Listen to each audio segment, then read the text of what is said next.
I say that man is entitled to his own happiness and that he must achieve it himself, but that he cannot demand that others give up their lives to make him happy.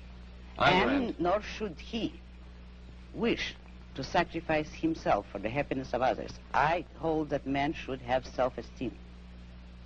And cannot man have self-esteem if he loves his fellow man? What's wrong with loving your fellow man? Christ, every important moral leader in man's history, has taught us that we should love one another. Why, then, is this kind of love, in your mind, immoral? It is immoral if it is a love placed above oneself. It is more than immoral, it's impossible.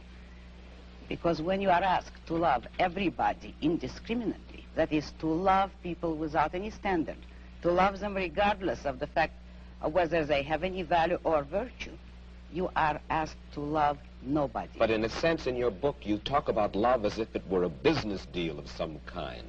Isn't the essence of love that it is above self-interest? Well, let me make it concrete for you. What would it mean to have love above self-interest? It would mean, for instance, that a husband would tell his wife, if he were moral, according to the conventional morality, that I am marrying you just for your own sake. I have no personal interest in it, but I am so unselfish that I am marrying you only for your own good. Well, should husbands and wives would tally any up? woman like that? Should husbands and wives, Ayn, tally up at the end of the day and say, well, now, wait a minute. I love her if she's done enough for me today, or she loves me if I have properly performed my functions? No, you misunderstood me. That is not how love should be treated. I agree with you that it should be treated like a business deal, but every business has to have its own terms and its own kind of currency. And in love, the currency is virtue.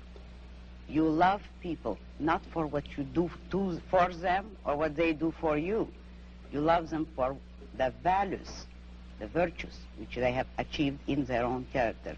You don't love causelessly. You don't love everybody indiscriminately. You love only those who deserve it. And then if a man is weak or a woman is weak, then he is beyond love? He certainly does not deserve it. He certainly is beyond. He can always correct it. Man has free will. If a man wants love, he should correct his weaknesses or his flaws, and he may deserve it. But he cannot expect the unearned, neither in love nor in money, neither in matter nor spirit. You have lived in our world, and you recognize the fallibility of human beings. There are very few of us, then, in this world, by your standards, who are worthy of love. Unfortunately, yes, very few. But it is open to everybody to make themselves worthy of it, and that is all that my morality offers them. If they will a way to make themselves worthy of love, although that's not the primary motive.